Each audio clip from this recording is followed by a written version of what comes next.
झारखंड की खबरों में आपका स्वागत है। आपके साथ हाजिर हूं मैं कंचन। शुरुआत करेंगे बुलेटिन के इस वक्त की हेडलाइंस के साथ।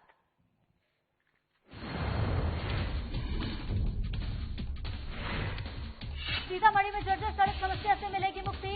331 सड़क योजनाओं का हुआ शिलान्यास। CM Nitish Kumar virtual system के जरिए करेंगे शिलान्यास। लातेहार में महुआड प्रखंड कंटेनमेंट जोन घोषित। प्रशासन ने मोहल्ले को किया गया सील। आवागमन पर लगाई रोक, दुकानें बंद। बालूमाथ में बारिश से आम जनजीवन अस्त व्यस्त। कई गरीब परिवारों के कच्चे मकान हुए क्षतिग्रस्त। घर से बाहर रहने को मजबूर पीड़ित परिवार। और बालूमाथ में हाई वोल्टेज करंट की चपेट में आने से घायल हुआ युवक। घायल युवक को रेफर किया गया। रेफर घर का काम करते वक्त हुआ बड़ा हादसा।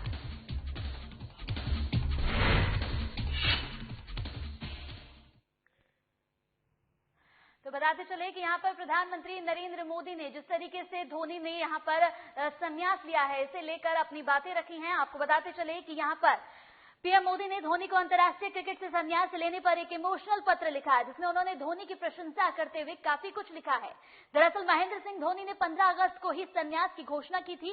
प्रधानमंत्री ने पत्र में लिखा कि 15 अगस्त को जिस तरह से आपने अपने स्टाइल में एक शॉर्ट वीडियो पोस्ट कर संन्यास की घोषणा की, वो वाकई चौंकाने वाला तो था ही, मगर पूरे देश में चर्चा का कारण भी बन गया। आपके संन्यास से 130 करोड़ लोग निराश हैं, लेकिन साथ ही वो आपके योगदान के लिए आभारी भी हैं। आपने भारतीय क्रिकेट को अपने अनमोल साल दिए हैं और उसे चरम पर पहुंचाया है। प्रधानमंत्री नरेंद्र मोदी की प्रशंसा के बाद कैप्टन कूल ने अपने अंदाज में पीएम के पत्र को ट्वीट करते हुए लिखा कि एक कलाकार, एक सैनिक और एक खिलाड़ी अपने मेहनत के बदले से तो प्रशंसा के लिए उत्सुक रहते हैं। वो ये चाहते हैं कि उनके कठोर परिश्रम और त्याग को पहचान मिले और उसके बारे में सबको मालूम चले। इस पूरी खबर पर ज्यादा जानकारी के साथ हमारे संवाददाता नवीन शर्मा हमारे साथ जुड़ गए हैं। नवीन, यहाँ पर संन्यास लेने के बाद, यहाँ पर जिस तरीके से संन्यास लिया धोनी ने, उसके बाद प्रधानमंत्री नरेंद्र मोदी ने एक इमोशनल पत्र उनको लिखा है। क्या कुछ अपडेट मिल रहा है इस पर?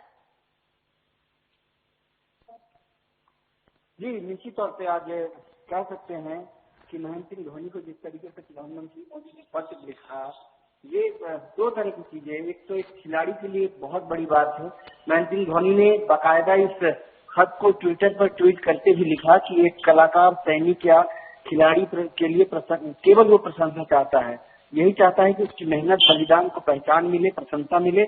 आपकी प्रशंसा और शुभकामनाओं के लिए धन्यवाद प्रधानमंत्री मोदी जी। देखिए, निश्चित तौर पर किसी भी खिलाड़ी के लिए बहुत बड़ी बात है कि देश का प्रधानमंत्री उसको उसके संन्यास पर पत्र लिखता है और उसकी प्रशंसा करता है। देखिए, प्रधानमंत्री मोदी ने भी जो अपने पत्र में जिन बातों का जिक्र किया, उन्होंने मोदी के बारे में बहुत कुछ, माफ कीजिएगा, धोनी के बारे में काफी कुछ लिखा। उन्होंने कहा कि कामयाबी की प्रेरणा जो है महेंद्र सिंह धोनी से मिलती है। उन्होंने लिखा कि आपकी कामयाबी व्यवहार करोड़ों युवाओं को ताकत और प्रेरणा देता है, जो बड़े स्कूल कॉलेज में नहीं पढ़े या बड़े परिवारों में जन्म नहीं लिए, उनमें इस तरह की प्रतिभा विद्यमान है। ये बहुत बड़ी बात है। उन्होंने लिखा कि महेंद्र सिंह धोनी जिस परिवार से आते हैं, जिस राज्य से आते हैं, एक बहुत छोटा और सामान्य परिवार से उन्होंने आया, लेकिन उनकी जज्बा इतनी बड़ी थी कि वो पूरे देश और दुनिया में आज इंडियन क्रिकेट के अलावा ही कहते पूरी दुनिया में देश का भी नाम उन्होंने ऊंचा किया। अपने राज्य का, अपने शहर का, अपने परिवार का क्रिकेट में उनका एक अहम योगदान रहा। उन्होंने लिखा कि अंतर्राष्ट्रीय क्रिकेट में महेंद्र सिंह धोनी जैसा शायद कोई दूसरा क्रिकेटर हो, लेकिन उनके जो क्रिकेट के योगदान में कह सकते हैं कि भारतीय ही नहीं केवल अंतर्राष्ट्रीय क्रिकेट में महेंद्र सिंह धोनी का एक बड़ा योगदान रहा। इसको लिखते उन्होंने काफी तारीफ की धोनी का, और उसके बाद धोनी भी अपने अंदाज में ट्विटर पर फोटो। धोनी का वाकई एक अनमोल योगदान रहा है और जिस तरीके से प्रधानमंत्री ने यहाँ उनकी प्रशंसा की है, उससे भी वो काफी उत्साहित नजर आए। बहुत बहुत शुक्रिया हमारे साथ जुड़ने के लिए। तो प्रधानमंत्री नरेंद्र मोदी ने धोनी को अंतर्राष्ट्रीय क्रिकेट से संन्यास लेने पर एक इमोशनल पत्र लिखा है, जिसमें उनकी प्रशंसा भी की है।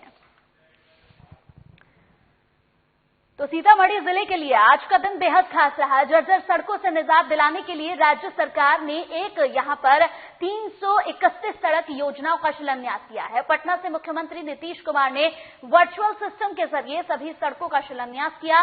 बता दें कि इस योजना के तहत जिले में तकरीबन 250 किलोमीटर सड़कें बनेंगी। मुख्यमंत्री ग्रामीण सड़क योजना के तहत इन सड़कों का शिलान्यास करेंगे। पूरे सड़क निर्माण पर तकरीबन 486 करोड़ की राशि खर्च की जा रही है। बताया जा रहा है कि इन सभी योजनाओं को पूरा होने के बाद सीतामढ़ी के लोगों को न सिर्फ जर्जर सड़क समस्या से मुक्ति मिलेगी, बल्कि लोगों का जीवन भी आसान हो जाएगा। कुल हमारे सीतामढ़ी जिला में 486 करोड़ की योजना है, जिसका शिलान्यास, कार्यारंभ और उद्घाटन मुख्यमंत्री जी के द्वारा। तो वहीं लातेहार के महुआडांड प्रखंड क्षेत्र में बीते दिनों 5 कोरोना संक्रमित मरीज मिलने पर कंटेनमेंट जोन बनाया गया है, जहां प्रशासन के द्वारा मोहल्ले को पूरी तरह से सील कर दिया गया।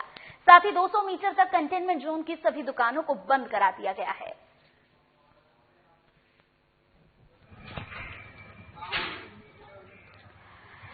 तो तस्वीरों में आप देख रहे हैं, पूरे मोहल्ले को सील कर दिया गया है। महुआडांड प्रखंड के यहां पर कंटेनमेंट जोन घोषित करते हुए पूरे मोहल्ले को पूर्ण रूप से यहां पर सील कर दिया गया। 5 कोरोना संक्रमित मरीज मिलने के बाद इस पूरे इलाके को कंटेनमेंट जोन घोषित करने के बाद यहां पर बांस के बल्ले लगाकर इस पूरे मोहल्ले को ही सील कर दिया गया है।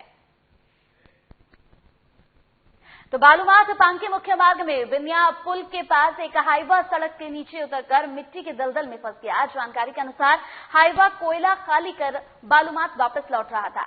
इसी क्रम में बनियो पुल के पास एक अनियंत्रित बाइक सवार को बचाने के चक्कर में यहां हाईवा अनियंत्रित हो गया और सड़क से नीचे उतर गई। गनीमत ये रही कि हाईवा पलटने से बच गई, नहीं तो हाईवा सड़क के नीचे गहरे गड्ढे में चली जाती। इस दुर्घटना में हाईवा चालक और उपचालक को हल्की फुल्की चोटें भी आई हैं।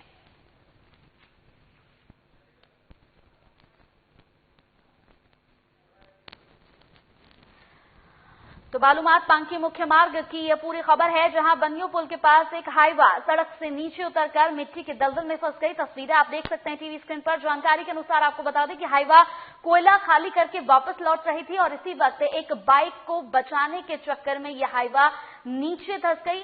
साथ ही साथ आपको बताते चले कि हाईवा अनियंत्रित हो गई और सड़क के नीचे उतर गई। सबसे बड़ी गनीमत यह रही कि हाईवा पलटने से बच गई, वरना गहरे गड्ढे में ये गिर सकती थी, बड़ा हादसा हो सकता था। साथ ही आपको बताते चले कि हाईवा चालक और उपचालक को इस पूरे हादसे में हल्की फुल्की चोटें भी आई हैं।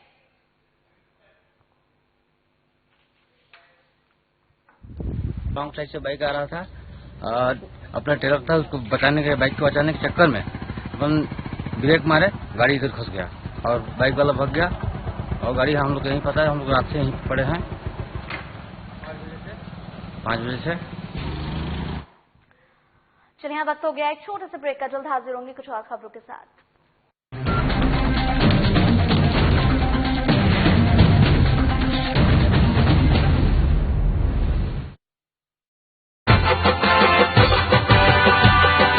झारखंड झारखंड झारखंड झारखंड झारखंड झारखंड झारखंड का राजकीय वन्य प्राणी हाथी प्राकृतिक संपदा और समृद्धि का प्रतीक, पलाश का फूल प्राकृतिक सौंदर्य और प्रकृति के साथ सह अस्तित्व का प्रतीक, झारखंड का लोक जीवन और संस्कृति, झारखंड की विशिष्ट पहचान, चक्राकार विन्यास, हरा रंग और मध्य में राष्ट्रीय प्रतीक चिन्ह अशोक स्तंभ, झारखंड का राज्य चिन्ह। मेरे झारखंड वासियों, अलग राज्य बनने के बाद से ही झारखंड के लिए एक ऐसे प्रतीक चिन्ह की आवश्यकता महसूस हो रही थी जिसमें पूरे झारखंड की भावना दिखती।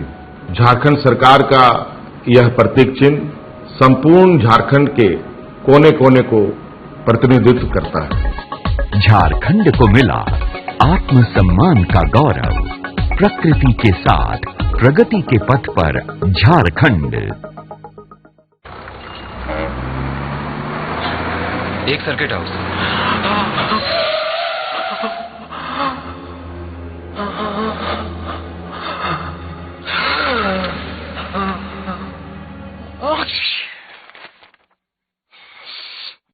नोवेल कोरोना वायरस बीमारी को फैलने से रोका जा सकता है।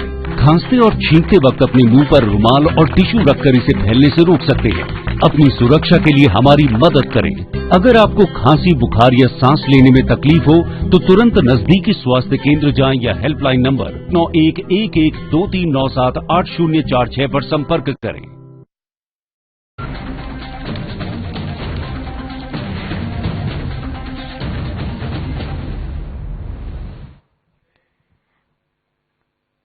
ब्रेक के बाद स्वागत है आपका। तो लगातार हो रही बारिश ने लोगों का जीवन अस्त व्यस्त कर दिया है। बालूमाथ प्रखंड क्षेत्र में पिछले 48 घंटों से रुक रुक कर लगातार बारिश हो रही है और इसकी वजह से कई गरीब परिवारों के कच्चे मकान गिर गए हैं। मकान ढह जाने से इन लोगों को काफी परेशानियां उठानी पड़ रही हैं। ये परिवार को घर के बाहर यहां रहने को मजबूर होना पड़ रहा है। पीड़ितों ने सरकार से मदद की गुहार लगाते हुए प्रधानमंत्री आवास दिलाने की मांग की है। बालूमाथ ब्लॉक कार्यालय में कई आवेदन देकर लोग यहां थक चुके हैं, पर अब तक कोई सरकारी मदद इन लोगों को नहीं मिल पाई है। गड़ा के निवासी हैं। मेरा पिताजी के नाम जीतन साहू है। वो 2009 में हादसा हुआ था, वो गिर गए थे।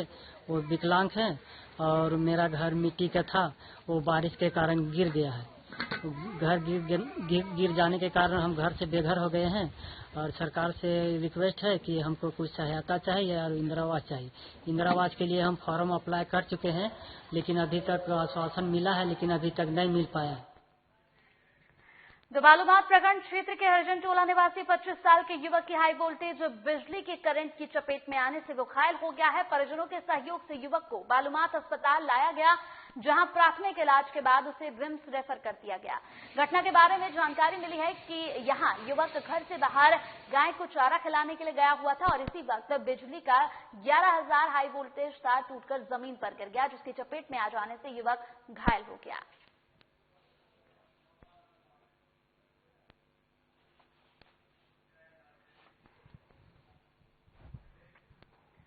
तो राजधानी रांची में देर रात से शुरू हुई बारिश सुबह से लगातार जारी है। लगातार हो रही मूसलाधार बारिश की वजह से राजधानी रांची का जनजीवन पूरी तरह से अस्त व्यस्त हो गया है। राजधानी के अधिकतर सड़कों पर पानी भर गया है, जिससे राहगीरों को आने जाने में काफी परेशानियां हो रही हैं। बता दें कि मौसम विभाग ने पहले ही चेतावनी जारी कर दी थी कि 19 और 20 अगस्त को झारखंड के दक्षिण और मध्य भाग में भारी बारिश हो सकती है। दरअसल बंगाल की खाड़ी में बन रहे निम्न दबाव की वजह से झारखंड भारी बारिश की चपेट में है। वहीं अगले 4 दिनों तक मौसम यहां पर अनुमान के हिसाब से आपको बताते चले कि रांची मौसम विज्ञान केंद्र के वैज्ञानिक अभिषेक आनंद ने बताया है कि 21, 22, 23 और 24 अगस्त को भी राज्य के लगभग सभी जिलों में हल्की बारिश जारी रहेगी।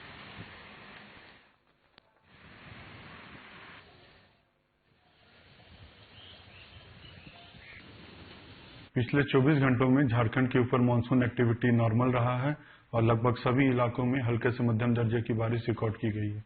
जो सबसे अधिक बारिश रिकॉर्ड की गई है वो जमशेदपुर सिटी में 54.6 मिलीमीटर बारिश रिकॉर्ड की गई है। अब बात करते हैं इस अवधि की मानसून रेनफॉल की, तो 1 जून 2020 से 20 अगस्त 2020 तक जो एक्चुअल रेनफॉल है वो 628.9 मिलीमीटर रहा है, जबकि इस पीरियड का जो नॉर्मल रेनफॉल है वो 725.3 मिलीमीटर है और जो डिपार्चर है वो अभी -13% है। और 3 जिले हैं जहां पे एक्सेस रेनफॉल है, वो है लातेहार, पलामू और रामगढ़, और 12 जिले हैं जहां पे सामान्य रेनफॉल है और 9 जिले हैं जहां पे डिफिशिएंट रेनफॉल है। अगले 5 दिनों के मौसम पूर्वानुमान की, तो अगले 5 दिन 20, 21, 22, 23, 24 झारखंड में लगभग सभी जगह पे हल्के से मध्यम दर्जे की बारिश। तो स्वच्छ सर्वेक्षण 2020 में झारखंड को सर्वश्रेष्ठ प्रदर्शन करने वाले राज्य 100 से कम ULBS की श्रेणी में पूरे देश में प्रथम स्थान प्राप्त हुआ है। नई दिल्ली में आयोजित स्वच्छ महोत्सव में इसकी घोषणा की गई।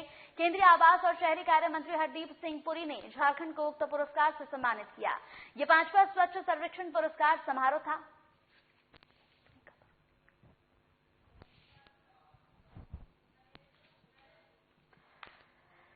तो स्वच्छ सर्वेक्षण 2020 में झारखंड के सर्वश्रेष्ठ प्रदर्शन करने वाले राज्य में इसका पहला स्थान हासिल हुआ है। नई दिल्ली में आयोजित स्वच्छ महोत्सव में इसकी घोषणा भी कर दी गई है। आपको बताते चले कि केंद्रीय आवास और शहरी कार्य मंत्री हरदीप सिंह पुरी ने झारखंड को उक्त पुरस्कार से सम्मानित किया।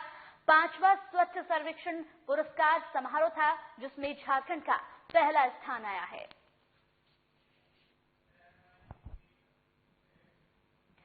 छात्र अभिभावक हित के प्रति समर्पित संगठन झारखंड पेरेंट्स एसोसिएशन ने वैश्विक महामारी कोरोना की वजह से उत्पन्न स्थितियों के मद्देनजर राष्ट्रीय स्तर पर आयोजित होने वाले नीट और जेईई की परीक्षा स्थगित करने की मांग की है। इस संबंध में एसोसिएशन के अध्यक्ष अजय राय ने केंद्रीय मानव संसाधन विकास मंत्री रमेश पोखरियाल निशंक को पत्र लिखा है। राय ने पत्र में कहा है कि वर्तमान में देश में कोरोना का कहर लगातार जारी है। आए दिन आम लोगों के अलावा नेता, अभिनेता, मंत्री, विधायक सहित कई अन्य हस्तियां भी कोरोना की चपेट में आ गए हैं। हर रोज संक्रमितों की संख्या लगातार बढ़ रही है। झारखंड में मुख्यमंत्री हेमंत सोरेन समेत पूरा मंत्रिमंडल क्वारंटीन है। इस वैश्विक आपदा के बढ़ते प्रकोप को देखते हुए देश के कई प्रतिष्ठित संस्थाओं द्वारा संचालित परीक्षाएं फिलहाल स्थगित कर दी गई हैं। इस तरह से कोरोना का संक्रमण लगातार बढ़ रहा है और आप देख रहे हैं कि झारखंड सरकार के मुख्यमंत्री से लेकर के पूरे मंत्री आज क्वारंटाइन है, कुछ हॉस्पिटल में एडमिट है, कोई अपने घर पे क्वारंटाइन है और उस हिसाब से जो संक्रमण का जो लगातार प्रहार बढ़ते चला जा रहा है उन परिस्थितियों में और जेईई और नीट की परीक्षा सितंबर में जो होने वाली है वो कैसे आयोजित की जा सकती है, कैसे हम अपने बच्चों को काल के गाल में समाएंगे, कोविड के शिकार वो होंगे, ये हम कैसे चाहेंगे। चलिए यहाँ वक्त हो गया एक और छोटे से ब्रेक का, जल्द हाजिर होंगे कुछ और खबरों के साथ।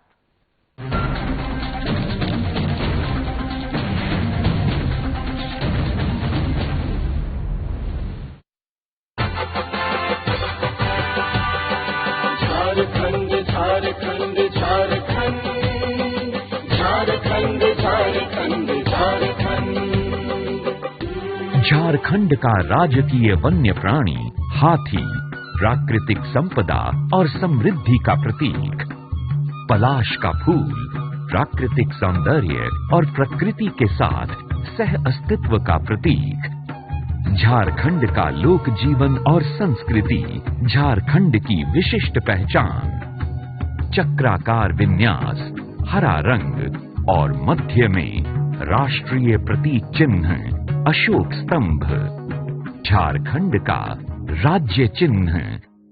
मेरे झारखंड वासियों, अलग राज्य बनने के बाद से ही झारखंड के लिए एक ऐसे प्रतीक चिन्ह की आवश्यकता महसूस हो रही थी जिसमें पूरे झारखंड की भावना दिखती।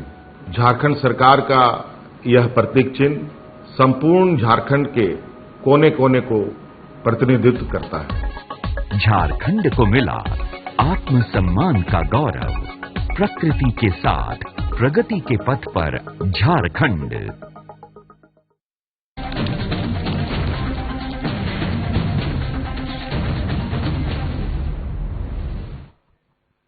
ब्रेक के बाद स्वागत है आपका। तो पिछले दिनों सूबे के स्वास्थ्य मंत्री बन्ना गुप्ता के कोरोना पॉजिटिव होने के बाद राज्य का मंत्रिमंडल ही क्वारंटीन चला गया, लेकिन मंत्री रामेश्वर उरांव क्वारंटीन के नियमों को दरकिनार करते हुए सार्वजनिक कार्यक्रमों में शामिल हो रहे हैं, जिस पर बीजेपी ने सरकार पर निशाना साधा है।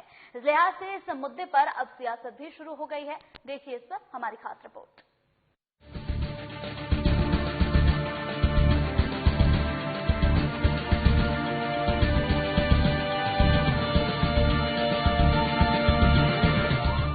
के स्वास्थ्य मंत्री के कोरोना पॉजिटिव होने के बाद राज्य के सभी मंत्रियों को क्वारंटीन में जाने की बात खुद मुख्यमंत्री हेमंत सोरेन ने कही थी। ज्यादातर मंत्री क्वारंटीन में भी चले गए, लेकिन सूबे के वित्त मंत्री इस बात पर बेपरवाह हुए और अपनी पार्टी के सार्वजनिक राजनीतिक कार्यक्रमों में भाग ले रहे हैं। इस मामले पर बीजेपी ने अपनी तीखी प्रतिक्रिया दी है। बीजेपी का कहना है कि मंत्री के द्वारा इस तरह मुख्यमंत्री की बातों को नजरअंदाज करना बेहद दुखद और दुर्भाग्यपूर्ण है। जब मंत्री ही अपने मुखिया के बनाए नियमों को तोड़ेंगे तो आम जनता कैसे अनुसरण करेगी। माननीय स्वास्थ्य मंत्री बन्ना गुप्ता जी के कोरोना पॉजिटिव आने के बाद झारखंड सरकार की पूरी कैबिनेट क्वारंटाइन में चली गई है और माननीय मुख्यमंत्री हेमंत सोरेन जी का स्पष्ट निर्देश है कि सभी मंत्रियों को क्वारंटाइन में रहना होगा। इसके बावजूद कांग्रेस के प्रदेश अध्यक्ष माननीय वित्त मंत्री श्री रामेश्वर उरांव जी ने क्वारंटाइन के नियमों की अनदेखी की और सार्वजनिक कार्यक्रमों में हिस्सा लिया। ये बेहद दुखद है और दुर्भाग्यपूर्ण है कि जब सरकार के मंत्री अपने ही सरकार के मुखिया के निर्देशों की अवहेलना करेंगे और अपने ही सरकार के बनाए गए नियमों की तोड़ेंगे उनको, तो फिर उसके बाद जनता इसका कैसे अनुसरण करेगी। तो मुझे लगता है जिस तरीके से कांग्रेस के नेताओं का बर्ताव रहा है, ये कतई एक अच्छा उदाहरण जनता के बीच में पेश नहीं कर रहे हैं। बहरहाल ये तो कोरोना काल है, क्या मंत्री और क्या आम आदमी सब कोई पीड़ित है। अब नेता करे भी तो क्या करें, कब तक छुपकर घर में बैठे रहे। लिहाजा मंत्री जी भी घर से बाहर निकल गए और जब जब क्वारंटीन पर सवाल उठा तो अपनी सफाई देते हुए मंत्री रामेश्वर उरांव ने कहा कि सावधानी जरूरी है, लेकिन जीवन के साथ जीविका भी जरूरी है। वैसे सभी काम बंद कर देने से कुछ नहीं होगा। नहीं, अच्छा है कि डायरेक्शन मिले नहीं मिले, डायरेक्शन की जरूरत नहीं है। मैं समझता हूँ कि हमें खूब सावधान रहना चाहिए, अपने को बचाना चाहिए और दूसरे को भी बचाना चाहिए।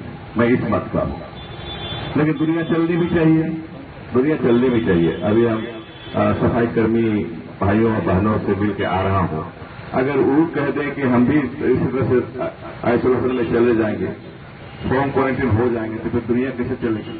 तो काम करना है, लेकिन सावधानी बरतना है, सावधानी बरतना है ताकि खुद को बचा सके और दूसरे को भी बचा सके।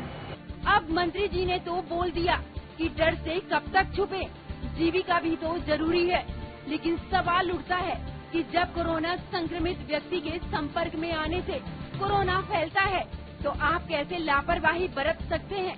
साहब, क्वारंटीन तो आपको भी रहना ही होगा और इस तरह हर कोई गैर जिम्मेदार बनता रहा तो एक दिन सब कुछ तबाह हो जाएगा। साधना न्यूज के लिए रांची से नवीन शर्मा के साथ अभिषेक राजवंशी की रिपोर्ट।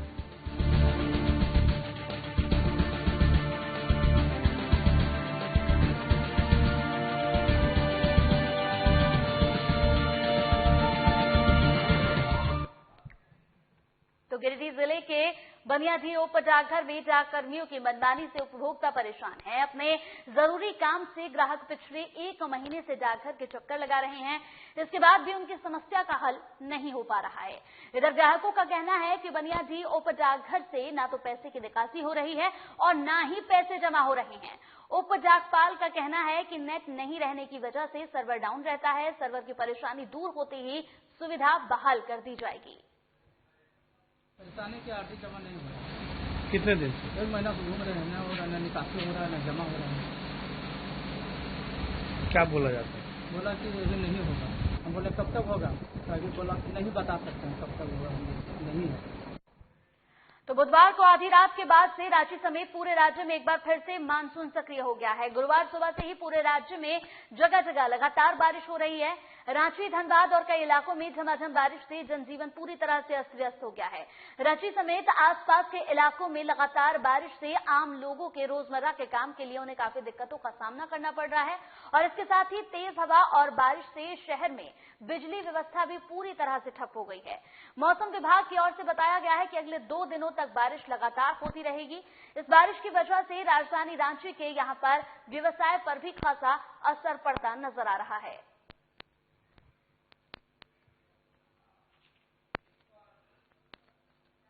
जैसे बारिश सुबह से ही शुरू हो गई है, इससे बाजार और व्यापार में तो बहुत बुरा असर पड़ रहा है। तो लोग घर से बाहर निकलने ही नहीं चाह रहे हैं। पहले तो लोग थोड़ा कोरोना की वजह से नहीं निकल रहे थे, इधर अब धीरे बारिश भी उस पर दुगना काम कर रहा है। तो बाजार पे और व्यापार में बहुत बुरा असर पड़ रहा है। इससे दोहरी मार हो रही है। मैंने कि देखिए सुबह से तो बारिश लगा हुआ है, कोई भी आदमी बारिश में कैसे निकलेगा, इसलिए अभी दुकान पूरा हर चीज बंद, मतलब लगभग ये है कि एकदम सन्नाटा, हर दुकान का यही पोजीशन है, पूरा दुकान सब खाली में। बहुत बुरा असर पड़ा है। 2-3 दिन से इधर बारिश हुआ। अभी ये कोरोना की वजह से भी कस्टमर कम है, बहुत डर करके लोग निकल रहे हैं। और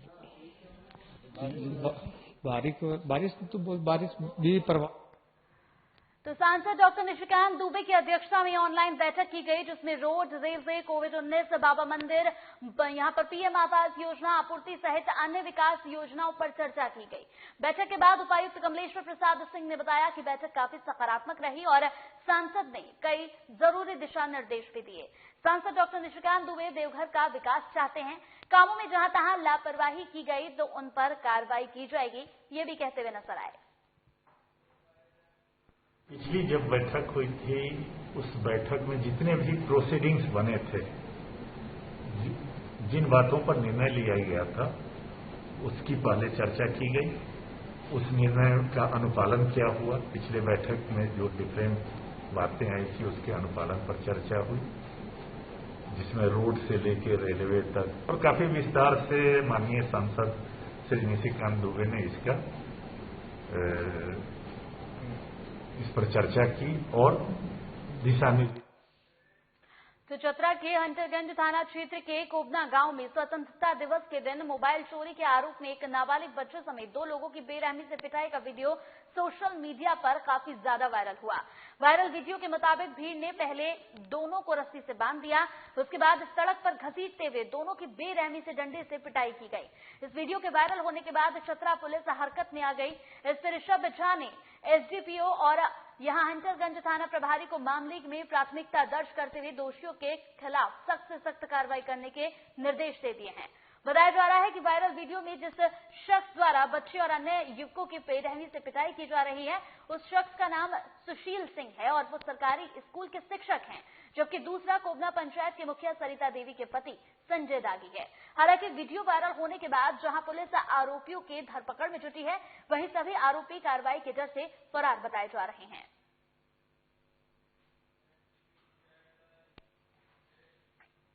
तो प्रधानमंत्री आवास में लाभुकों से पैसे की वसूली का वीडियो वायरल हो रहा है। वीडियो में गरीब और लाचार लोगों से पैसे की वसूली साफ तौर पर देखी जा सकती है। बताते चले कि पिछले दिनों ग्रामीणों ने पैसे लेकर यहां पीएम आवास देने का आरोप भी लगाया था।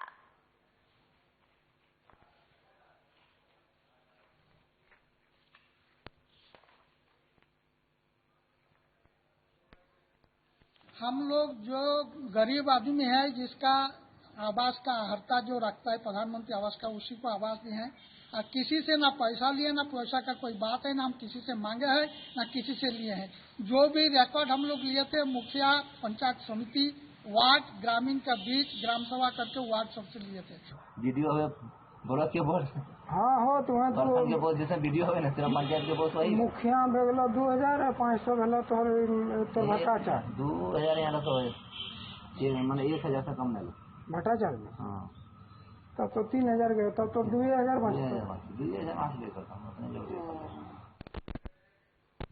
तो स्वच्छता सर्वेक्षण अवार्ड 2020 में राष्ट्रीय स्तर पर यहां मधुपुर नगर परिषद को पूर्वी क्षेत्र का प्रथम पुरस्कार गुरुवार को दिल्ली में मिला। इस बाबत उपायुक्त कमलेश्वर प्रसाद सिंह ने मधुपुर नगर परिषद की जनता को बधाई देते हुए कहा कि आम लोगों की स्वच्छता रिपोर्ट के आधार पर ही ये पुरस्कार मिला है। उन्होंने कहा कि आने वाले दिनों में देवघर नगर निगम को भी राष्ट्रीय स्तर का पुरस्कार मिलेगा। इस दिशा में काम करने की जरूरत है। बता दें कि मधुपुर नगर परिषद को पूर्वी क्षेत्र का प्रथम पुरस्कार भी घोषणा केंद्रीय शहरी विकास सचिव दुर्गा शंकर मिश्र ने की। स्वच्छता सर्वेक्षण अवार्ड 2020 में हम लोगों के मधुपुर में एक काउंसिल है जिसमें 50,000 से लेकर 1 लाख की आबादी तक जो भी नगर निकाय होती है या नगर प्रशासन होता है, उसको आप म्यूनिसिपल काउंसिल कहते हैं। तो आपको ईस्टर्न जोन में सिटीजन फीडबैक यानी। चलिए इसी के साथ बिहार झारखंड के बुलेटिन में इतना ही। नमस्कार।